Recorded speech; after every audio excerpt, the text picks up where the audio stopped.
अश्वत्थामा, ये नाम आप कई बार सुन रहे होंगे। आजकल तो कुछ ज्यादा ही सुन रहे होंगे, क्योंकि ये नाम है ही इतना रहस्यमयी। इस नाम से जुड़ी हुई कहानियां हैं इतनी रहस्यमयी, ये किरदार है इतना रहस्यमयी। इतना तो आप जान ही चुके हैं कि ऐसा माना जाता है कि अश्वत्थामा आज भी हमारे बीच जीवित है, और जीवित है क्योंकि अमर है। पर ये अमरता उसके लिए अभिशाप है। वो इस अमरता से छुटकारा चाहता है और आज भी हमारे बीच कहीं ना कहीं वो भटक रहा है। ना सिर्फ उसकी अमरता का ये रहस्य इतना रहस्यमयी उसके किरदार को बनाता है, साथ ही साथ उसके जीवन अमरता से जुड़े हुए कई सारे रहस्य हैं जो इसके किरदार को और दिलचस्प बना देते हैं। चलिए आज जानते हैं ऐसे ही कुछ राज जो जुड़े हैं अश्वत्थामा के जीवन और अमरता के साथ। सबसे पहले तो अश्वत्थामा था कौन? अश्वत्थामा गुरु द्रोण का पुत्र था। गुरु द्रोण का पुत्र जो कि उन्हें प्राप्त हुआ था एक बहुत ही लंबी पूजा और तपस्या के बाद भगवान शिव से। शिव ने ही उन्हें पुत्र के रूप में अश्वत्थामा को प्रदान किया था। ये पुत्र जब जन्म लेता है तो आम बच्चों जैसा नहीं होता है। ये ना रोता है, ना इसके लक्षण ऐसे होते हैं जो आम बच्चों जैसे होते हैं। जैसे ही ये जन्म लेता है ये जोर से हिनहिनाता है, जैसे घोड़ा हिनहिनाता है। इसीलिए इसका नाम रखा जाता है अश्वत्थामा। इसके बाद जब गुरु द्रोण इसका पालन पोषण करते हैं तो गुरु द्रोण की आर्थिक स्थिति इतनी खराब होती है कि वो उसे ढंग से खाना या इसके भोजन की व्यवस्था भी नहीं कर पाते हैं। अश्वत्थामा अपने जीवन में इतनी गरीबी देखता है कि उसे कभी दूध भी नसीब नहीं होता है, और गुरु द्रोण उसकी ये स्थिति देख रहे थे और खुद को इस चीज के लिए कोसते थे कि वो अपने बालक को कुछ भी दे नहीं पा रहे हैं। अपने पुत्र को दुखी देखकर गुरु द्रोण निश्चय करते हैं कि वो अपने गुरु परशुराम के पास जाएंगे, वहां पर जाकर विद्या ग्रहण करेंगे और कुछ ऐसा उपाय ढूंढेंगे जिससे उनके घर की स्थिति अच्छी हो जाए और उनके बच्चे का भरण पोषण अच्छे से हो पाए। वो विद्या ग्रहण करने के लिए परशुराम के पास चले जाते हैं, कुछ सालों तक वहां रहते हैं, पर जब वापस लौटकर घर आते हैं वहीं वो देखते हैं कि एक बार जो ऋषि कुमार होते हैं वो चावल के आटे का घोल बनाकर अश्वत्थामा को पिला देते हैं, और अश्वत्थामा बड़ा खुश हो जाता है। उस दिन वो चिल्ला चिल्ला कर सबसे कहता है कि मैंने दूध पी लिया, दूध पी लिया। उस बच्चे की खुशी को देखकर गुरु द्रोण को अपने ऊपर और गुस्सा आता है और उन्हें लगता है कि मैं अपने बालक को कुछ भी नहीं दे पा रहा हूँ। तो वो कोशिश करते हैं क्यों ना दान में किसी से गाय ले ली जाए। वो दर दर जाते हैं, दान मांगते हैं, भिक्षा मांगते हैं, किसी से गाय का दान मांगते हैं, पर कोई उनकी मदद नहीं करता है। ना तो उन्हें गाय मिलती है, ना ही उन्हें इतना दान मिलता है कि वो अपने घर का भरण पोषण अच्छे से कर पाएं। अब वो खुद को लाचार महसूस करते हैं। ऐसा होने के बाद गुरु द्रोण को याद आती है अपने एक मित्र की, जिसका नाम था द्रुपद। वो अपने मित्र के पास जाते हैं इस उम्मीद के साथ कि शायद उनका मित्र उनकी कोई सहायता कर देगा, क्योंकि वो अब राजा है तो उसके पास तो इतना मान सम्मान पैसा है, वो तो अवश्य ही उनकी मदद करेगा। गुरु द्रोण अश्वत्थामा के साथ द्रुपद के पास चले जाते हैं। जब वो द्रुपद के दरबार में जाते हैं और अपनी स्थिति बताते हैं तो वहां से उन्हें धक्के मारकर निकाल दिया जाता है और द्रुपद उनकी कोई भी मदद नहीं करता है। ये सब चीजें अश्वत्थामा देख रहा होता है और उसके मन में एक क्रोध बैठ जाता है, क्योंकि वहाँ उसके पिता का अपमान हो रहा होता है। वो वहाँ से अपमानित होकर चले आते हैं। कुछ साल ऐसे ही बीत जाते हैं और हालत इतनी ही मलिन होती है।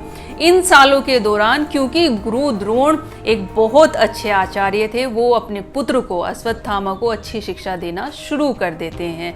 उसे एक ऐसा धनुधारी बना देते हैं जिसके पास बहुत सारी शक्तियाँ होती हैं।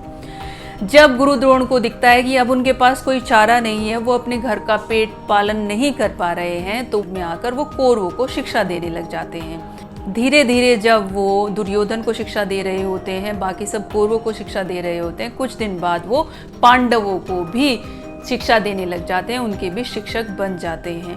पांडव उनकी शिक्षा से इतने प्रभावित होते हैं, उनको मन से अपना गुरु मानते हैं, और जब वो अच्छी तरीके से सभी कलाओं में निपुण हो जाते हैं तो वो गुरु दक्षिणा के रूप में गुरु द्रोण को बोलते हैं कि वो द्रुपद का राज्य आपको दिलाएंगे, और वो द्रुपद से युद्ध करते हैं और उसका राज्य छीन लेते हैं और राज्य छीनकर गुरु द्रोण को उपहार में दे देते हैं।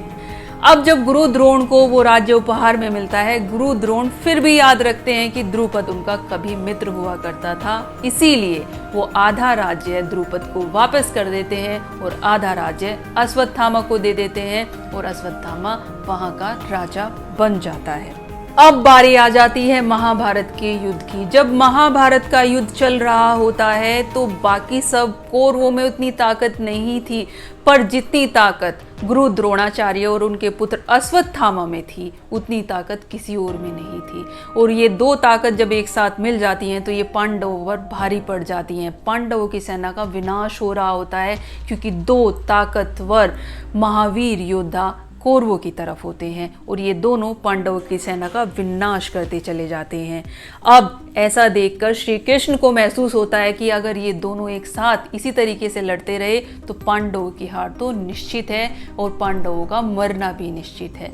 इसीलिए श्री कृष्ण एक चाल चलते हैं। श्री कृष्ण भीम से कहते हैं कि तुम अश्वत्थामा हाथी का वध कर दो। भीम वैसा ही करता है, अश्वत्थामा हाथी का वध कर देता है और युद्ध भूमि में जोर जोर से चिल्लाने लग जाता है कि अश्वत्थामा मारा गया, अश्वत्थामा मारा गया।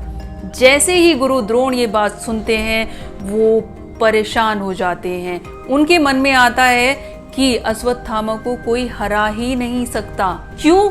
क्योंकि वो तो शिव का एक अंश है। शिव ने उसे ऐसी शक्ति दी थी जिसके द्वारा उसे कोई बीमारी, कोई तीर, कोई शस्त्र, कोई अस्त्र, कोई भूख प्यास मार ही नहीं सकती थी। और वो शक्ति थी उसकी उस मणि में, जो इतनी दिव्य थी कि उसे कोई मार ही नहीं सकता था। इसीलिए गुरु द्रोण को आश्चर्य होता है कि अश्वत्थामा कैसे मारा जा सकता है। गुरु द्रोण किसी और पर विश्वास नहीं करते थे। वो सीधा जाते हैं युधिष्ठिर के पास। युधिष्ठिर के पास जाकर वो पूछते हैं क्या अश्वत्थामा मारा गया। क्योंकि युधिष्ठिर कभी झूठ नहीं बोलते थे, इसीलिए वो बोलते हैं हाँ अश्वत्थामा मारा गया, परंतु हाथी। जैसे ही युधिष्ठिर बोलते हैं परंतु हाथी, श्री कृष्ण शंखनाद करवा देते हैं और द्रोणाचार्य सिर्फ इतना सुन पाते हैं कि हाँ अश्वत्थामा मारा गया, परंतु हाथी, ये शब्द शंखनाद में दबकर रह जाते हैं। इतना सुनते ही द्रोणाचार्य के हाथ से धनुष बाण छूट जाता है, क्योंकि उन्हें यकीन था कि युधिष्ठिर कभी झूठ नहीं बोल सकते। जैसे ही उनके हाथ से धनुष बाण छूटता है और वो अपनी गर्दन नीचे करते हैं, द्रौपदी का भाई धृष्टद्युम्न उनकी गर्दन काट देता है और यहाँ पर गुरु द्रोणाचार्य का वध हो जाता है। जैसे ही गुरु द्रोण का वध होता है और अश्वत्थामा को पता चलता है तो वो पांडवों की सेना पर कहर बनकर टूट पड़ता है, क्योंकि उसके पास ऐसे अस्त्र शस्त्र थे जो चुटकियों में पांडवों की सेना को बर्बाद कर सकते थे। उन्हीं में से एक शस्त्र था जिसका नाम था नारायण अस्त्र। नारायण अस्त्र ऐसा अस्त्र जो पूरी की पूरी पांडव सेना का विनाश चुटकियों में कर सकता था। पर क्योंकि पांडवों के सारथी तो श्री कृष्ण बने थे, वो ऐसा होने कैसे देते। वो सभी पांडवों को कहते हैं कि अपना धनुष बाण, अपने अस्त्र शस्त्र समर्पित कर दो और नीचे बैठ जाओ झुककर, अपना समर्पण कर दो नारायण अस्त्र के सामने। वही पांडव करते हैं, वो अपने अस्त्र शस्त्र छोड़ देते हैं और जमीन पर बैठ जाते हैं और नारायण अस्त्र के सामने अपना समर्पण कर देते हैं। तो वो नारायण अस्त्र उनका कुछ नहीं बिगाड़ पाता। अश्वत्थामा को लगता है कि उसके शस्त्र कामयाब नहीं हो रहे हैं। वो एक और चाल चलता है, क्योंकि उसे तो अपने पिता की हत्या का बदला लेना था। वो रात के समय पांडवों के शिविर में जाता है। वहां उसे लगता है कि वो 5 पांडव हैं, पर वो 5 पांडव नहीं होते, पांडवों के 5 पुत्र होते हैं। और वो गुस्से में आकर उन 5 के 5 पुत्र की गर्दन काट देता है। उसे लगता है कि उसने पांडवों को मार दिया। ऐसा करते हुए धृष्टद्युम्न उसको देख लेता है और जैसे ही वो उसे देख लेता है तो अश्वत्थामा उसका भी वध कर देता है। जब द्रौपदी को पता चलता है कि उसने उसके पुत्रों की हत्या कर दी है, वो विलाप करने लग जाती है, रोने लग जाती है। ये देखकर जब अर्जुन आता है तो वो द्रौपदी को कहता है कि मैं तुम्हारे सामने अश्वत्थामा का सर ला कर रखूंगा, तुम फिक्र मत करो। इस प्रतिज्ञा से अश्वत्थामा डर जाता है और वो समझ जाता है कि वो बचेगा नहीं।